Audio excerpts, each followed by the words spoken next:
आज हम महर्षि पराशर प्रोक्त वर्ण तथा आश्रम धर्म एवं प्रायश्चित धर्म का निरूपण इस अध्याय का अध्ययन करेंगे।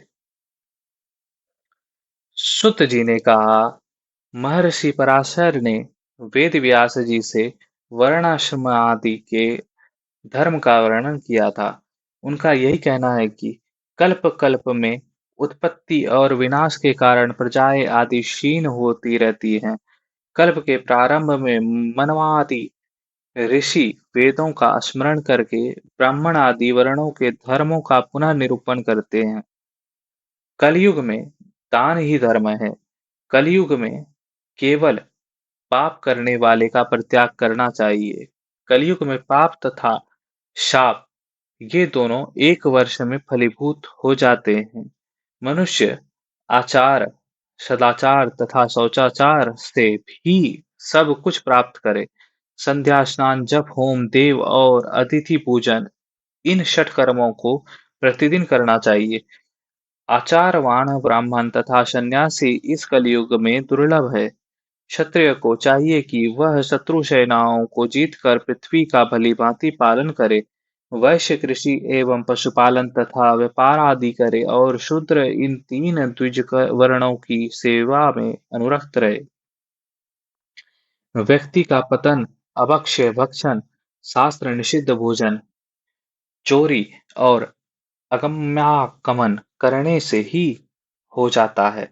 यदि द्विज कृषि कार्य करता है तो वह थके हुए बैल से हल न खींचे तथा उसे भार ढोने के कार्य में नियोजित न करे। स्नान और योग आदि कार्यों से निवृत्त होकर पंचयज्ञ करे। मध्यम काल में ब्राह्मणों को भोजन कराए और क्रूर कर्मों की निंदा करे। तिल तथा घृत का विक्रय नहीं करना चाहिए। शुनाजनित दोष के निवारणार्थ बलि वैश्वदेव होम करे। कृषि कर्ता द्विज द्वारा अपनी उपज का क्रमशः छठा भाग राजा, 20वां भाग देवता और 33वां भाग ब्राह्मण को दे। इससे कृषि जनित पाप नहीं लगता। कृषि कार्य करने वाले क्षत्रिय, वैश्य तथा शूद्र यदि खलिहान में उक्त निर्धारित भाग राजा आदि को प्रदान नहीं करते हैं तो वे चोर के समान पाप के भागी होते हैं। मृत्यु का अशौच होने पर सामान्यतः ब्राह्मण 3 दिन के पश्चात शुद्ध हो जाता है। इसी प्रकार क्षत्रिय 10 दिन, वैश्य 12 दिन और शूद्र 1 मास के पश्चात शुद्ध होता है। ब्राह्मण 10 दिन, क्षत्रिय 12 दिन, वैश्य 15 दिन तथा शूद्र 1 मास में शुद्ध होते हैं। जो पिंड कुल परंपरा से प्राप्त होने वाली भू संपत्ति आदि के हिस्सेदार हैं और पृथक आवास बनाकर रहने वाले बंधु बांधव हैं, उन्हें जन्म तथा मृत्यु आदि की विपत्ति में अशौच होता है। चौथी पीढ़ी तक 10 दिन, पांचवी पीढ़ी में 6 दिन, छठी पीढ़ी में 4 दिन, सातवीं पीढ़ी में 3 दिन मरणाशौच होता है। देशांतर में बालक की मृत्यु होने पर शग्न स्नान मात्र से शुद्धि होती है। जो बालक जन्म होने के पश्चात दांत निकलने के पूर्व ही मर जाते हैं या जिनकी मृत्यु गर्भ से बाहर होने पर के समय हो जाती है, उनका सबका अग्नि संस्कार, पिंडदान तथा जल संतर्पण कार्य नहीं होता। यदि स्त्री का गर्भस्राव हो जाता है अर्थात अथवा गर्भपात हो जाता है तो जितने मास का वह गर्भ होता है उतने दिन तक सूतक माना जाता है।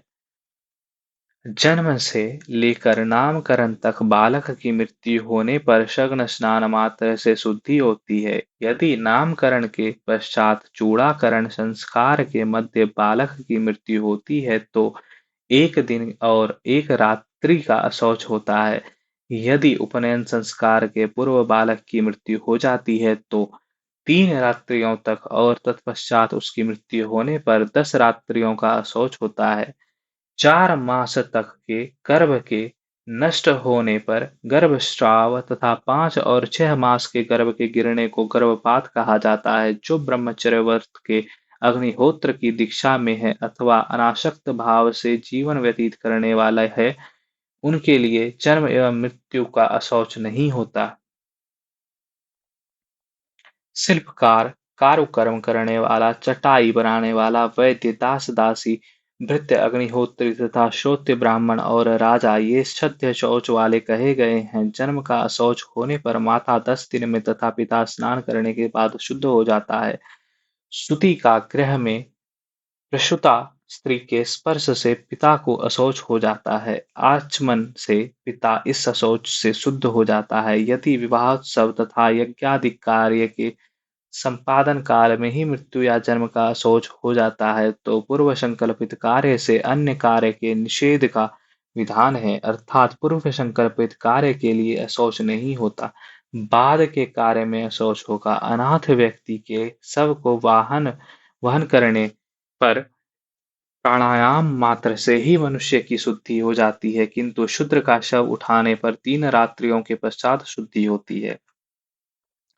आत्मघात, विषपान, फांसी तथा कृमिदंश से मृत्यु होने पर उसका संस्कार यथाविधान विशेष प्रायश्चित के बिना नहीं होता।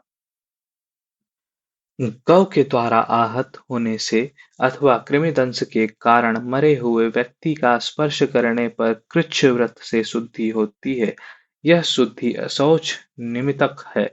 जो पत्नी यौवन अवस्था में अपने निर्दुष्ट एवं सच्चरित्रवान पति का परित्याग कर देती है, वह 7 जन्मों तक स्त्रियों को प्राप्त कर बार बार विधवा होती है। ऋतुकाल में पत्नी के साथ संसर्ग न करने के कारण पुरुष का बाल हत्या का पाप लगता है। जो स्त्री अन्न पान आदि के दृष्टि से भ्रष्ट होती है, वह आगम्या होती है तथा जन्मांतरण के शुकर योनि प्राप्त करती है। औरस और क्षेत्रज्ञ पुत्र एक ही पिता के पुत्र होते हैं, अतः ये दोनों पुत्र अपने पिता के लिए पिंडदान कर सकते हैं।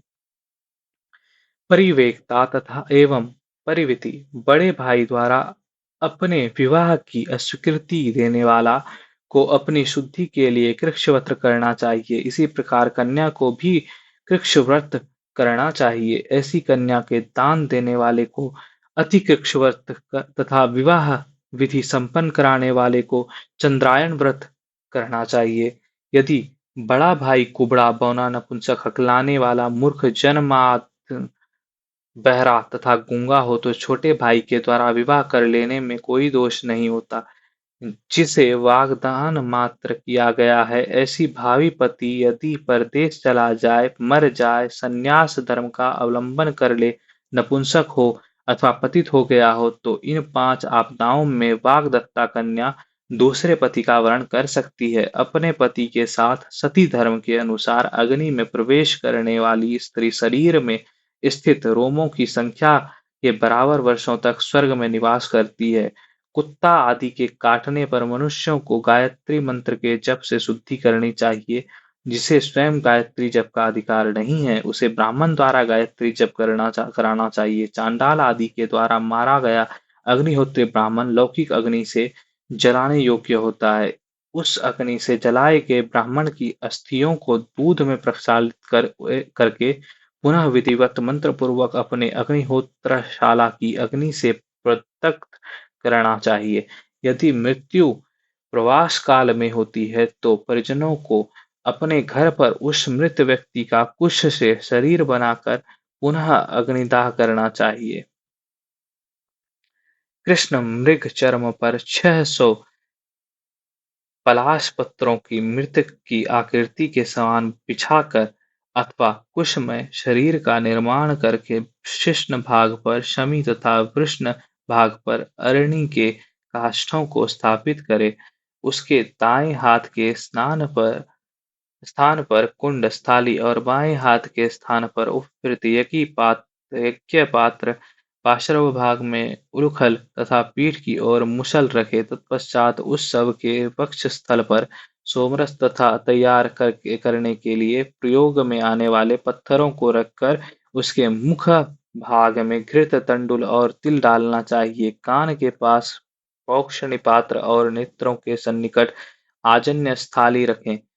कान, नेत्र, मुख तथा नासिका भाग में स्वर्ण खंडन रखने का विधान है। इस प्रकार अग्निहोत्र के समस्त उपकरणों के सहित उस अग्निहोत्री का शवदाह करने से वह मृत अग्निहोत्री ब्रह्मलोक को प्राप्त करता है।